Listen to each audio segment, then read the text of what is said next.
नमस्कार, आप सभी लोगों का स्वागत है क्राइम की स्टोरी में, जहां हम आपको ले चलेंगे अपराध की उन गलियों में जो रहस्य और सस्पेंस से भरी होती हैं। आज की कहानी है एक ऐसे आईएएस अफसर की जिसकी पत्नी की गुमशुदगी और हत्या ने पूरे शहर को हिलाकर रख दिया। चलिए अब आते हैं आज की कहानी के ऊपर। कई कहानियां ऐसी होती हैं जो दिमाग घुमाकर रख देती हैं। मुझे लगता है कि क्राइम की हिस्ट्री में अपने देश में अगर टॉप कुछ कहानियों को रखूं जो उलझा दें और आपका सिर घुमा दें, तो उनमें से एक ये कहानी होगी जो आज मैं आपको सुनाने जा रहा हूं। ठीक 50 साल पुरानी यह कहानी है, लेकिन इस कहानी को सुनने और समझने के बाद खुद मेरा अपना मानना है कि वक्त चाहे कितना पहले का हो या आज का हो, यह जो पॉलिटिक्स और ब्यूरोक्रेसी का कॉकटेल है, जो घालमेल है, वह पहले भी था और आज भी है। आज की कहानी एक ऐसी मर्डर मिस्ट्री की कहानी है जिसमें पॉलिटिक्स भी है, जिसमें ब्यूरोक्रेसी भी है और जिसमें बाकी तमाम वो चीजें जो एक क्राइम की स्टोरी में होनी चाहिए। यह रहस्य, यह जो अपराध और राजनीति का गठजोड़ होता है, यह सबसे खतरनाक होता है। इस कहानी में एक तरफ पुलिस है, एक तरफ ब्यूरोक्रेसी और एक तरफ पॉलिटिक्स भी है। और यह इकलौता मामला नहीं है। बिहार में ऐसे तमाम किस्से हैं, हजारों किस्से हैं, जहां राजनीति और अपराध के गठजोड़ की वजह से क्या कुछ हुआ। और ऐसी वजहों से बहुत सारे ऐसे क्रिमिनल पैदा होते हैं। कुकू एफएम के ऑडियो बुक पर आप जाकर सुन सकते हैं shoot out the Bihar chapter. यह कुकू एफएम के ऑडियो बुक पर है। इत्तफाक से यह कहानी उस साल की है जिस साल देश में सीआरपीसी यानी कोड ऑफ क्रिमिनल प्रोसीजर 1973 में इंप्लीमेंट हुआ था। और उसी साल एक कत्ल होता है, एक ऐसा कत्ल जिसकी जब तफ्तीश आगे बढ़ी तो उस वक्त जो कुछ हुआ, मुझे लगता है कि शायद उसके बाद भी आज तक ऐसी चीजें कभी नहीं हुई। जो सारी उंगलियां उठी थीं, यह कहानी है राजेश्वरी मर्डर केस की। बिहार की राजेश्वरी नागम, इनकी मर्डर की मिस्ट्री की यह कहानी है। इनके हस्बैंड का पूरा नाम था नागास्वामी नागमणि। प्यार से लोग या उनके सर्किल में लोग उन्हें एन नागमणि के नाम से जाना करते थे। 1952 यानी कि आजादी के 5 साल बाद ही ये आईएएस अफसर बने थे। 1952 बैच के आईएएस अफसर नागमणि, बिहार कैडर इन्हें मिला और ये बिहार में पोस्टेड रहे। अलग अलग जगह डीएम रहे, कलेक्टर रहे। फिर बिहार की राजधानी पटना में सेक्रेटेरिएट में इनकी पोस्टिंग हुई। जिस वक्त की यह कहानी है, उस वक्त ये बिहार के फाइनेंस डिपार्टमेंट में कमिश्नर थे और साथ ही हेल्थ डिपार्टमेंट के डायरेक्टर थे। जो इनकी वाइफ राजेश्वरी, उन्होंने मद्रास प्रेसिडेंसी कॉलेज से एमएससी किया और फिर एलएलबी की पढ़ाई की और पटना हाई कोर्ट में प्रैक्टिस किया करती थी। दोनों की शादी हुई। शादी के बाद 2 बेटे हुए, लेकिन शादी के बाद से दोनों के रिश्ते ठीक नहीं थे। अब क्योंकि नागमणि एक आईएएस अफसर थे, पटना में इन्हें सरकारी बंगला मिला। 1973 की बात है। उस सरकारी बंगले का पता था 35A हार्डिंग रोड। यह पटना में एक बड़ा पोश एरिया है। तो इसी हार्डिंग रोड 35 से सरकारी बंगले की यह कहानी है। 2 और 3 मार्च 1973, 2 और 3 मार्च 1973 की सुबह सुबह नागमणि उठते हैं और उनके 2 बच्चे थे। एक की उम्र उस वक्त करीब 15 साल थी, उसका नाम था पी सुकुमार। वो अपने बेटे से कहते हैं कि तुम्हारी मम्मी घर छोड़कर फिर से चली गई है। अब फिर से का मतलब यह कि इससे पहले भी कई बार राजेश्वरी घर से निकल गई थी। कभी वो अपनी किसी सहेली के घर जाकर रुक जाती थीं, कभी अपनी बहन के पास कोलकाता चली जाती थी। कई बार एक हफ्ता 10-10 दिन तक नहीं आती थी। पति पत्नी के रिश्ते वैसे थे कि उनके सर्किल में हर एक को पता था कि दोनों में बनती नहीं है, लेकिन फिर भी एक साथ एक छत के नीचे रह रहे थे, क्योंकि 2 बच्चे थे। ऐसे बहुत सारे परिवार होते हैं जिनमें नहीं बनती, लेकिन बच्चों की खातिर वो रहते हैं। 3 मार्च की सुबह सुबह उन्होंने बताया कि तुम्हारी माँ रात को निकल गई और उसके बाद से आई नहीं। अब यह हुआ कि बच्चों को भी पता था कि माँ कई बार घर से जाती हैं गुस्से में और फिर लौट आती हैं। लेकिन दिन बीतता गया, वो लौट नहीं आई। इधर एक चीज और थी, जो राजेश्वरी थी, उन्हें नींद में चलने की भी आदत थी। कई बार ऐसा हुआ कि वो नींद में चलती थीं और उनके खानदान के लोग, उनके परिचित, सभी इस चीज से वाकिफ थे। अब क्योंकि वो एक आईएएस अफसर की बीवी थीं, तो जहां पर ये रहती थीं, हार्डिंग रोड पर, वह पूरा इलाका senior most bureaucrats, IAS, IPS की कोठियों और सरकारी बंगलों से भरा हुआ था। उनकी जो बीवियां थीं अफसरों की, उनके साथ राजेश्वरी की अच्छी दोस्ती भी थी। लेकिन अब इस बार गई तो कई दिन बीत गए, वो लौटी नहीं। 2 और 3 मार्च की रात की यह बात, 1 महीना बीत गया। इधर जब लौटी नहीं, तो बेटे को लगा कि शायद पता नहीं कहाँ है, तो बड़ा बेटा चला गया कोलकाता अपनी मौसी के पास और उसने मौसी को जाकर बताया कि मम्मा फिर कहीं गायब हो गई हैं, कहाँ चली गई पता नहीं। तब मोबाइल फोन्स तो हुआ नहीं करते थे और कॉल भी ऐसे फोन पर नहीं होता था, एडी ट्रंक कॉल बुक करना पड़ता था। लेकिन महीना बीत गया, मार्च के बाद अप्रैल का महीना आ गया। अप्रैल के महीने में अब जो मौसी रहती थीं सुकुमार की, यानी कि राजेश्वरी की बहन, कोलकाता में, उनके पति ने पटना के चीफ सेक्रेटरी को एक लेटर लिखा। लेटर में लिखा कि नागमणि की वाइफ 3 मार्च की रात से गायब हैं और अब तक उनका कोई सुराग नहीं मिला है। कहीं रिश्तेदारों या किसी और के पास हैं, कोई खबर नहीं है, तो प्लीज आप इसको संज्ञान में लीजिए। आप देखिए और नागमणि से भी पूछिए कि उनकी पत्नी कहाँ है। इधर बहुत सारे लोगों का कहना था कि नागमणि की वाइफ और उनको कोई फर्क नहीं पड़ रहा, चेहरे पर कुछ ऐसा दिख नहीं रहा है। तो वो भी सोच रहे थे कि यह मसला क्या है। लेटर लिखने के बाद चीफ सेक्रेटरी ने कहा कि ठीक है, हम देखते हैं। तो बात अब बिहार सरकार के चीफ सेक्रेटरी यानी मुख्य सचिव तक पहुंच चुकी थी, राजेश्वरी की गुमशुदगी की। लेकिन फिर महीना बीत गया, कोई कार्रवाई नहीं हुई, कुछ नहीं हुआ। क्योंकि पास्ट ऐसा था कि कई बार वो जाकर लौट चुकी थी। 15 अप्रैल को नागमणि के साड़ू ने कोलकाता से चीफ सेक्रेटरी को फिर से लेटर लिखा। उसका भी कोई असर नहीं हुआ। इसके बाद अब जून का महीना आ गया, मतलब मार्च, अप्रैल, मई, 3 महीने हो गए, राजेश्वरी का कोई आता-पता नहीं। 15 जून को अचानक पटना लौटता है राजेश्वरी और नागमणि का बेटा सुकुमार, और वो जाकर पटना के गर्दनीबाग पुलिस स्टेशन में एक मिसिंग रिपोर्ट लिखाता है अपनी मां के बारे में। वह लिखाता है कि कैसे 2 और 3 मार्च की रात उनकी मां घर से चली गईं और सुबह जब उठा, तो उसके पिता ने बताया कि तुम्हारी मां घर छोड़कर जा चुकी है। तो 15 जून को बेटे ने गर्दनीबाग पुलिस स्टेशन में रिपोर्ट लिखवाई। अब पुलिस ने रिपोर्ट दर्ज की। जब रिपोर्ट दर्ज हुई, तो मामला यह था कि एक सीनियर आईएएस अफसर हैं, जो डीएम, कलेक्टर सब रह चुके हैं और अभी कमिश्नर हैं फाइनेंस मिनिस्ट्री में। इतने बड़े, इतने रुतबे वाला अफसर, एसपी क्या करेगा? तो उन्होंने कंप्लेंट तो लिख ली, फिर कहा कि ठीक है, बात करते हैं।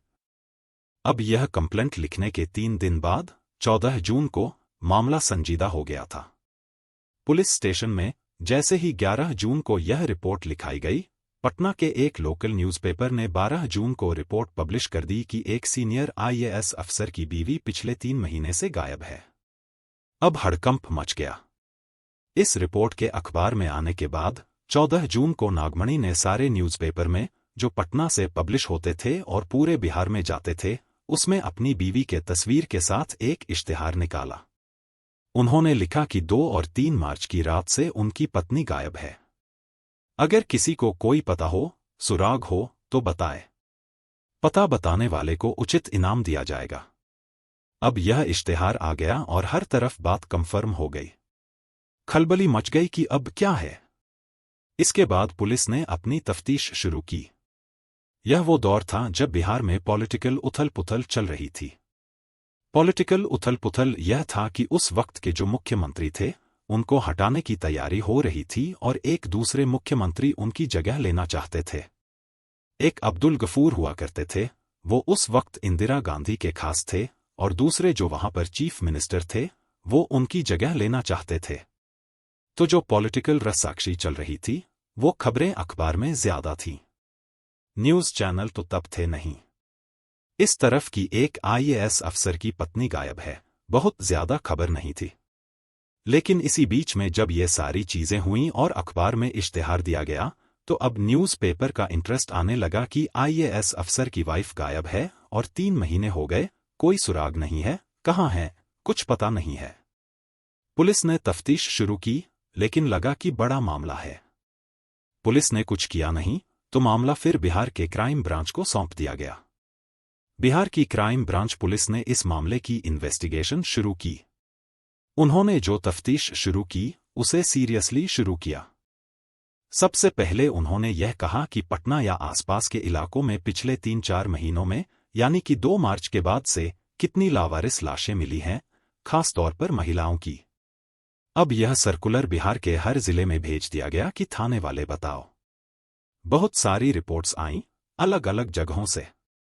इसी बीच में बख्तियारपुर से एक रिपोर्ट आई। बख्तियारपुर पटना के बहुत करीब है और जो अभी मुख्यमंत्री नीतीश कुमार की कॉन्स्टेंसी भी रही है। बख्तियारपुर की पुलिस ने एक रिपोर्ट भेजी और उसमें कहा कि हमें 3 मार्च की सुबह एक लेडी की लाश मिली थी और बिल्कुल उसके जिस्म पर कोई कपड़ा नहीं था। यह लाश बख्तियारपुर से करीब 64 या 65 किलोमीटर दूर थी, पटना से नेशनल हाईवे नंबर 31 के करीब। एक बाड़ी पुंबने गांव वालों ने देखा और पुलिस को इत्तला दी। तो उन्होंने कहा कि यह लाश हमें 3 मार्च की सुबह मिली थी, पर हमने उसकी तफ्तीश की, आसपास में पूछा। उसकी हालत से पता चल रहा था कि महिला यहाँ की नहीं थी और यह भी लग रहा था कि किसी अच्छे परिवार की है, शक्ल सूरत और बाकी चीजों से। हालांकि उसके जिस्म पर और कोई चोट नहीं थी, लेकिन चेहरे पर खून था, सिर फटा हुआ था। ऐसा लगता था कि पत्थर से मारा गया है और चेहरा बिगाड़ने की भी कोशिश की गई थी, लेकिन चेहरा बिगड़ा नहीं था। सबूत के नाम पर कोई कपड़े और कोई निशानी नहीं थी। तो हमने उस लाश को उठाकर बाढ़ के मेडिकल कॉलेज में भेज दिया। सरकारी अस्पताल में वहां उसका पोस्टमार्टम हुआ। उसके बाद लाश कुछ दिनों तक रखी रही। जब कहीं से कोई खबर नहीं आई, तो फिर पुलिस ने लावारिस लाश के कोटे से उस लाश का अंतिम संस्कार करा दिया। लेकिन उन्होंने कहा कि पोस्टमार्टम रिपोर्ट और उसकी विसरा रिपोर्ट बाढ़ मेडिकल कॉलेज में रखी हुई है। अब जब ये रिपोर्ट बख्तियारपुर से क्राइम ब्रांच को मिली, पटना के क्राइम ब्रांच ने वो तस्वीरें भी मंगवाई। तस्वीरें देखते ही पटना पुलिस को एहसास हो गया कि यह तस्वीर किसी और की नहीं बल्कि रामेश्वरी की है। जब यह तस्वीर फैमिली को दिखाई गई, तो सुकुमार ने भी पहचान लिया और नागमणि ने भी। अब यह खबर जैसे ही अखबार में अगले दिन आई, हंगामा मच गया। यह अगस्त के पहले हफ्ते की बात है कि एक IAS अफसर की पत्नी की लाश पटना से इतने किलोमीटर दूर, वह भी नग्न अवस्था में मिली है और यह मर्डर केस है। अब क्राइम ब्रांच की टीम बख्तियारपुर जाती है, वहां के डॉक्टर से बात करती है, पुलिस से बात करती है, सारी चीजें इकट्ठी करती है। इधर जो बयान थे उन सबके लिए जाती है, पहले भी लिए गए थे। अब पुलिस 2 और 3 मार्च को नागमणि के इर्द-गिर्द कौन कौन थे, उनकी लिस्ट निकालती है और उनसे पूछताछ करती है। एक एन नागमणि के फाइनेंस विभाग के दफ्तर में एक प्यून हुआ करता था और उसकी नौकरी भी इन्हीं नागमणि ने लगाई थी। तो पता चला कि वह जो प्यून है, उसकी 2 और 3 मार्च की मौजूदगी जो वह बता रहा था, वह थोड़ी इधर-उधर बता रहा था। इसका मतलब था कि वह कुछ झूठ बोल रहा है। अच्छा, जो लाश मिली थी, एक पहचान रामेश्वरी की थी कि उनका एक दांत आधा टूटा हुआ था। पुलिस ने जो अंतिम संस्कार करने से पहले देखा, उसने बताया कि नहीं, वह दांत पूरा टूटा हुआ था। एक दांत को पूरा तोड़ा गया था और चेहरे पर पत्थर मारा गया था। तो यह पूरा मामला कत्ल का था। अब एक शख्स था जो प्यून था और नागमणि के दफ्तर में काम किया करता था और 1968 में नागमणि ने उसकी सरकारी नौकरी लगाई थी। उसका नाम था दालचंद कहार। दालचंद कहार के बारे में जब पुलिस ने तफ्तीश की, क्योंकि उसका कोठी पर आना जाना था, तो वह थोड़ा सा संदिग्ध लग रहा था। उसे पूछताछ के लिए गर्दनीबाग थाने में बुलाया गया और यह बात है 6 अगस्त की। 6 अगस्त 1973 को पूछताछ के बाद अचानक 7 अगस्त की शाम को दालचंद पुलिस के पास एक दिन से पड़ा हुआ था। पुलिस ने उससे पूछताछ की। 7 अगस्त 1973 को पटना सचिवालय में तमाम बिहार के आला अफसरों की एक मीटिंग चल रही थी, जिसमें हर डिस्ट्रिक्ट के DM, कलेक्टर और बाकी अफसर मौजूद थे। यह मीटिंग फाइनेंस और हेल्थ से संबंधित थी। उसके कमिश्नर कोई और नहीं बल्कि एन नागमणि थे और वे ही मीटिंग ले रहे थे। यह मीटिंग सेक्रेटेरिएट के अंदर शाम करीब 6 बजे के आसपास चल रही थी। मीटिंग के दौरान पटना के SP अपनी टीम के साथ सेक्रेटेरिएट पहुंच चुके थे। सेक्रेटेरिएट पहुंचने पर उन्हें बताया गया कि अंदर तमाम आला अफसरों की मीटिंग चल रही है। एसपी का रैंक नागमणि के मुकाबले कम था, इसलिए वे बाहर वेट करने लगे। मीटिंग खत्म हुई और जैसे ही मीटिंग खत्म हुई, पुलिस की एक टीम अंदर जाती है और नागमणि को बोलती है कि आपको हमारे साथ चलना है। इसके बाद वे उन्हें अपने साथ लेकर पुलिस स्टेशन पहुंचते हैं। थोड़ी देर के बाद उन्हें बताया जाता है कि हम आपको आपकी वाइफ के मर्डर के इल्जाम में अरेस्ट कर रहे हैं। उन्होंने पूछा कि मैं तो बेकसूर हूं, तो उन्होंने कहा कि आपका जो प्यून है दालचंद, उसने पूरी कहानी बता दी है। नागमणि ने पूछा, क्या कहानी बताई? तो उन्होंने कहा कि दालचंद ने बताया है कि 2 मार्च की रात करीब 11 बजे आपने उसे अपने घर बुलाया, 35A हार्डिंग रोड, जो सरकारी बंगला है। जब वह वहां पहुंचा तो वहां पर पहले से आपके एक दोस्त डॉक्टर बैठे हुए थे। फिर दालचंद ने कहा कि वह और डॉक्टर थोड़ी देर तक बातचीत करते रहे और फिर आप उसे उस बेडरूम में ले गए जिसमें आपकी वाइफ यानी कि रामेश्वरी सो रही थी। उन डॉक्टर का नाम था डॉक्टर राधाकृष्ण प्रसाद। दालचंद ने बताया कि नागमणि साहब ने कहा कि आओ, कमरे में आओ। कमरे में गए आप और डॉक्टर। वहां जाकर आपने उसका सर पकड़ा और दालचीनी उनको हिलाने डुलाने पर भी वह उठी ही नहीं। फिर थोड़ी देर तक आप लोग वहीं वेट करते रहे। कुछ देर के बाद आपने अपनी सरकारी गाड़ी में पीछे की सीट पर उस लाश को रखा। दालचंद उस लाश के साथ बैठा। अगली सीट पर डॉक्टर साहब थे और ड्राइविंग सीट पर आप खुद थे। आप लाश लेकर वहां से निकलते हैं और आपने यह कहा कि हमें चलना है बाढ़। बाढ़ में एक पुल है गंगा नदी के ऊपर, वहां पर हम इस लाश को फेंक देंगे, बहती हुई चली जाएगी। लेकिन इत्तेफाक से उस रात शिवरात्रि थी और शिवरात्रि में बहुत सारे तमाम भक्तों का जमावड़ा निकला रहता है, दूर दूर ऐसी जगहों पर दर्शन करने भी जाते हैं। तो बाढ़ के रास्ते में जब आप जा रहे थे तो बहुत सारे गाड़ियों का हुजूम था, ट्रक बहुत थे, तो कहीं मौका नहीं मिला उस पुल से लाश को फेंकने का। फिर इरादा बदला और यह कहा कि चलो बख्तियारपुर से पास से जब गुजरने लगे तो आपने कहा कि नदी में फेंक देंगे किनारे से। लेकिन नदी के किनारे भी बहुत सारे श्रद्धालु थे। फिर बादी गांव के पास सड़क किनारे एक गड्ढा मिला, सन्नाटा था। गाड़ी रोकी, आपने रामेश्वरी की लाश बाहर निकाली, गड्ढे में डाली और फिर दालचंद से कहा कि इसे ढक दो ताकि पहचान की कोई गुंजाइश ना बचे। आपने कहा कि इसका आधा दांत टूटा हुआ है तो उससे भी इसकी शिनाख्त हो सकती है, तो उसके दांत को पूरा तोड़ दो।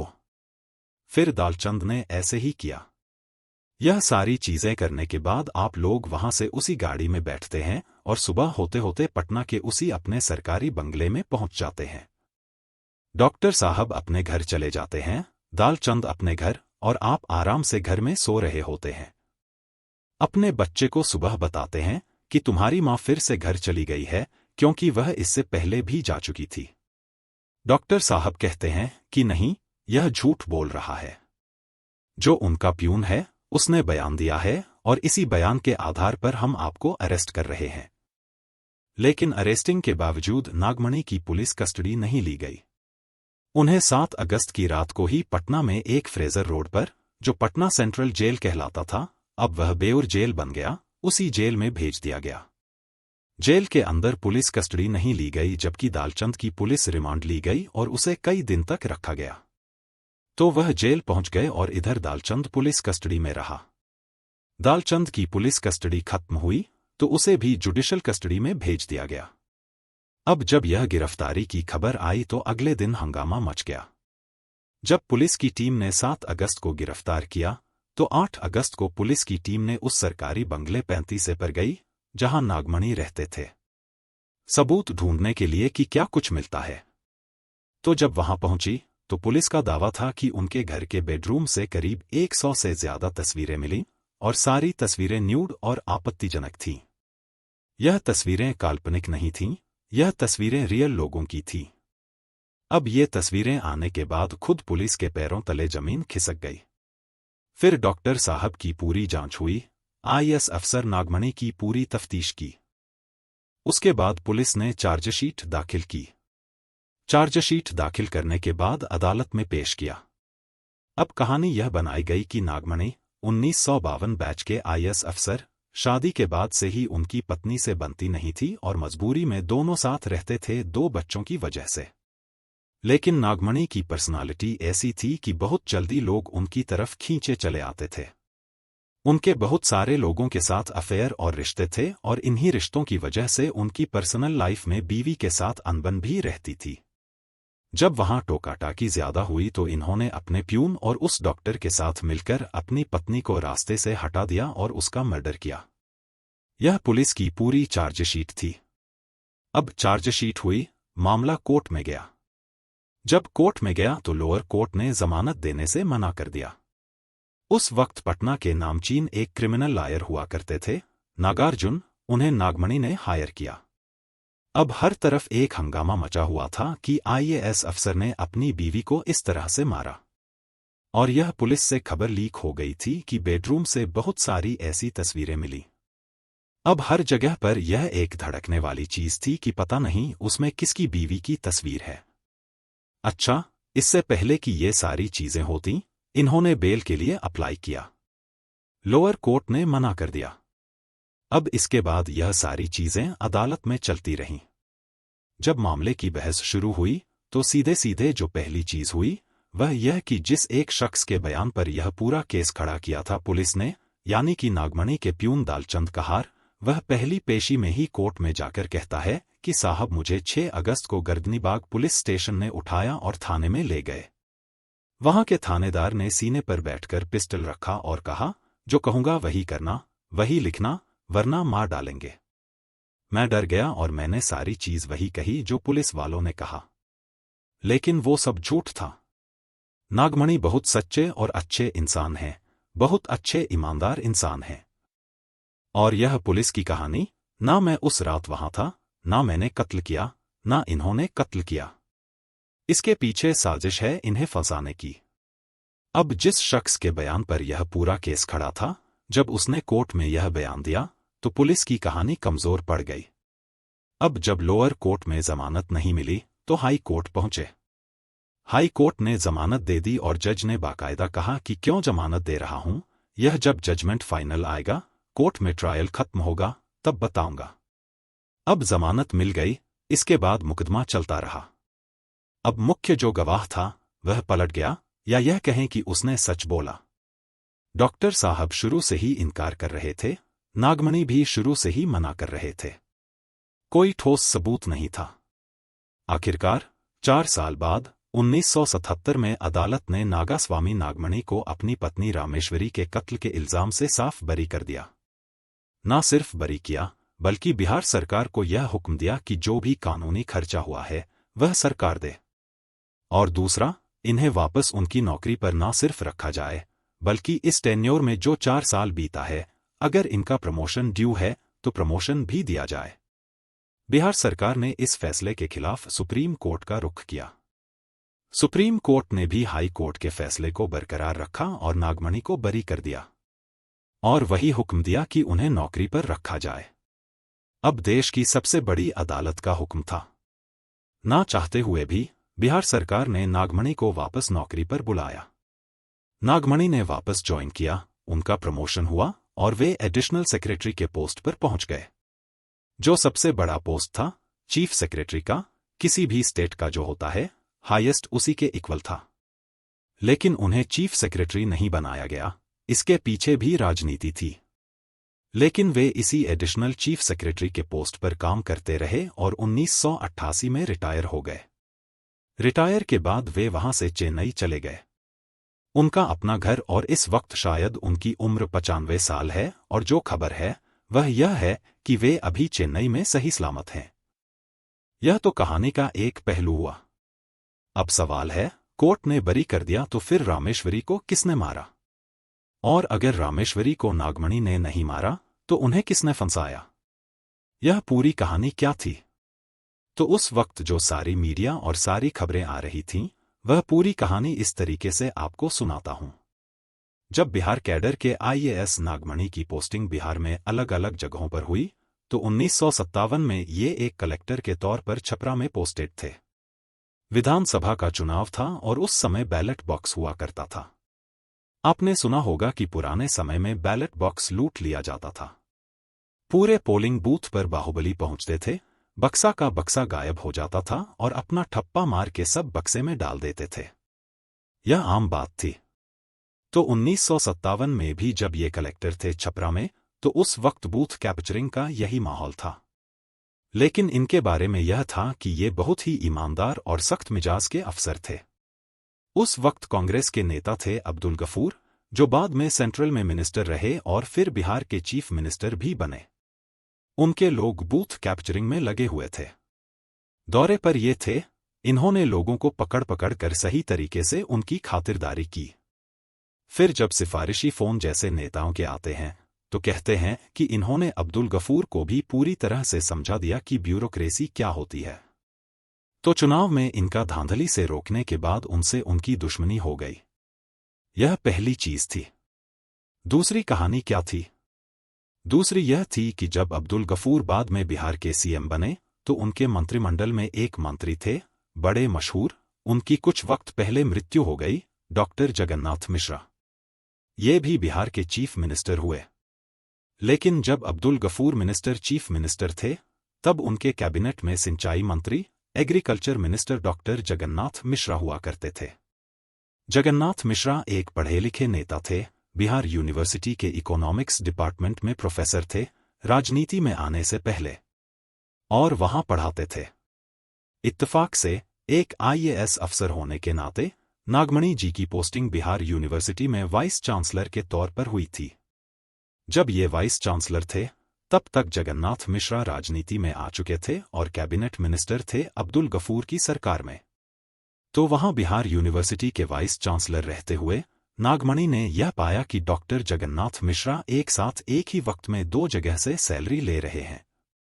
वे प्रोफेसर जो थे, उन्होंने रिजाइन नहीं किया और उसकी भी सैलरी हर महीने ले रहे थे, और जो बिहार सरकार में मंत्री थे, उसकी भी सैलरी ले रहे थे।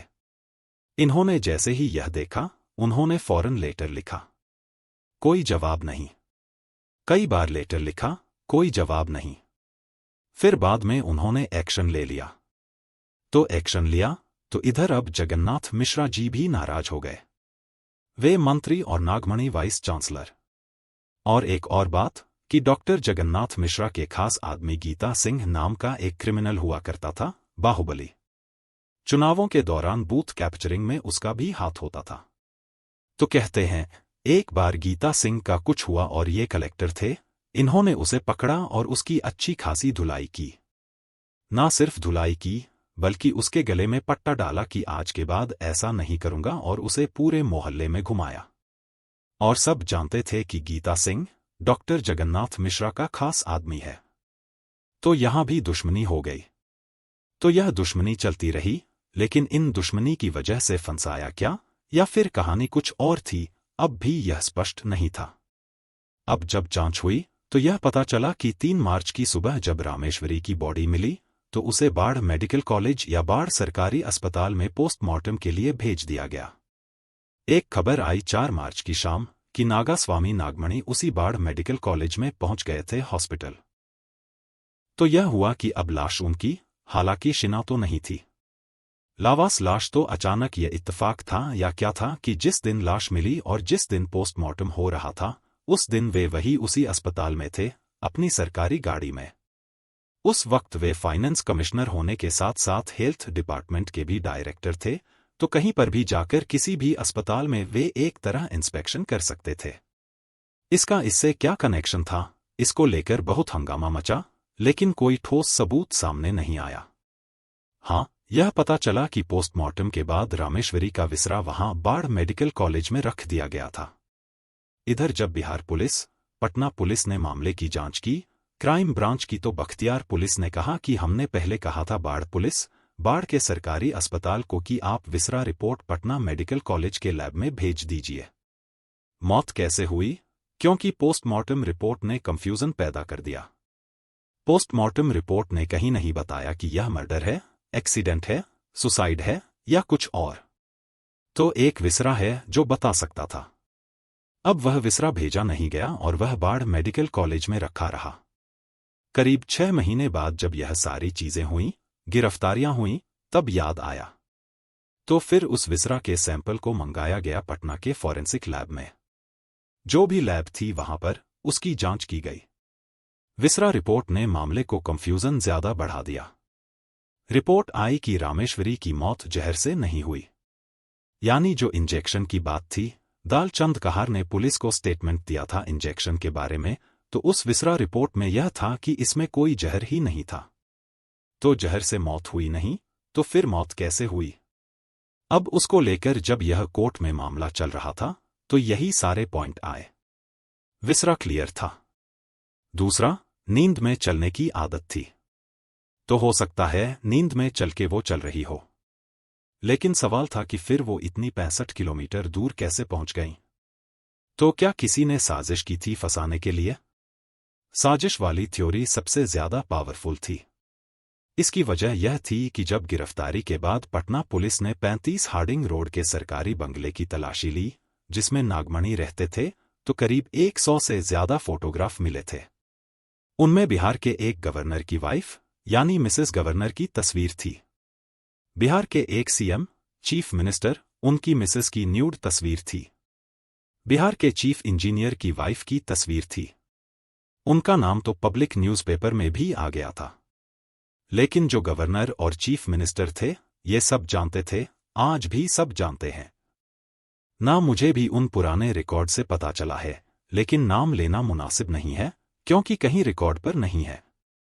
रिकॉर्ड पर चीफ इंजीनियर की वाइफ का नाम था क्योंकि वो कोर्ट तक में पहुंच गया था। नाम तो नहीं लिया गया, लेकिन यह 3 बड़े नाम और इनके अलावा कई और लोग थे। क्योंकि नागमणि हेल्थ सेक्रेटरी भी रहे थे, तो कहते हैं कि बहुत सारी lady doctor, Patna medical college hospital की नर्सों की भी तस्वीरें थीं। कई आईएएस और आईपीएस अफसरों की पत्नियों की तस्वीरें थीं। अब इतनी सारी तस्वीरें जब आईं, तो पूरा सर्किल हिल गया था कि पता नहीं कब कौन सी तस्वीर कहां पर लीक हो जाए और किस अफसर के ऊपर क्या बीते। लेकिन यहां तो अफसर जो टॉप लोग थे बिहार में उस वक्त। चीफ मिनिस्टर की वाइफ मतलब फर्स्ट लेडी बिहार की, Mrs governor, chief engineer, IAS, IPS, medical college की रेपुटेड डॉक्टर, नर्सें, इतनी तस्वीरें और इतने रिश्ते। उनमें से कोई भी दुश्मन हो सकता था। तो आखिर में आज 50 साल हो गए। आज भी यह पता नहीं है कि रामेश्वरी को किसने मारा या रामेश्वरी की मौत हुई कैसी। यह एक सुसाइड केस था, एक मर्डर था, एक्सीडेंट था, क्या था नहीं मालूम। अनसुलझा आज भी। क्योंकि मौत हुई, अदालत ने नागमणि को बरी कर दिया। सबसे ज्यादा इसमें यही चीज जो आज भी थोड़ी है, जो आज भी पुराने लोग बात करते हैं, वह यह है कि इसके पीछे बहुत बड़ी और गहरी साजिश थी। सिर्फ नागमणि को फंसाने के लिए, और इस फंसाने के चक्कर में यह सारा चक्रव्यूह रचा गया था। एक थ्योरी यह भी है कि जो इनके साड़ू हैं कोलकाता में, जो रामेश्वरी की बहन हैं, उनके थोड़े से काम वाम थोड़े दूसरे टाइप के थे। और रामेश्वरी का एक घर था चेन्नई में, वह प्रॉपर्टी, और रामेश्वरी सिर्फ 2 बहन थी, कोलकाता में और एक भाई में। तो उस प्रॉपर्टी की अच्छी खासी कीमत थी। तो उसको भी हड़पने के लिए एक तीर से 2 निशाने साधे थे, मतलब निशाना साधा था इनके साड़ू ने। यह भी एक थ्योरी है, लेकिन यह सारी थ्योरी हैं, सबूत, प्रूफ या फिर और कुछ नहीं है। सच्चाई तो वही है कि आज 50 साल हो गए, आज भी रामेश्वरी का कातिल कौन है, कत्ल की वजह क्या है, कत्ल के पीछे साजिश किसकी थी, साजिश किसने रची, यह सब एक पहेली है, एक राज है। मुझे लगता है इसलिए शुरू में मैंने कहा था कि देश में अगर इतनी उलझी हुई और इतने टॉप लेवल पर सारी चीजें हुई हैं, उस पर कुछ कहानियों, कुछ ऐसे इंसिडेंट आप ले तो यह लगता है इस बेस्ट कोई ओटीटी सीरीज भी बन सकती है या फिल्म भी बन सकती है। क्योंकि आप इसके कैरेक्टर को अगर एक कर देखें, कहाँ चीफ मिनिस्टर की वाइफ से क्या रिश्ता, गवर्नर की वाइफ से क्या रिश्ता, मिनिस्टर की वाइफ से क्या रिश्ता, आईपीएस, आईएएस, सरकारी अस्पताल, नर्स, डॉक्टर, अनगिनत लिस्ट। तो यह थी कहानी। इस कहानी ने हमें यह सिखाया कि कभी कभी सच्चाई ढूंढने में सालों लग जाते हैं और हर रहस्य का एक छुपा हुआ पहलू होता है। हमें धैर्य और समझदारी से काम लेना चाहिए और सही समय का इंतजार करना चाहिए। रहस्य, षड्यंत्र और अनसुलझे सवाल हमें हमेशा सोचने पर मजबूर करते हैं कि क्या सच में सब कुछ वैसा ही है जैसा दिखाई देता है, या इसके पीछे कुछ और है। कहानियों के माध्यम से हम जीवन की कई सच्चाइयों को समझ सकते हैं और उनसे कुछ न कुछ सीख सकते हैं। तो अगली बार किसी नई मिस्ट्री कहानी के साथ मिलेंगे। तब तक अपना ख्याल और ध्यान रखिए। धन्यवाद।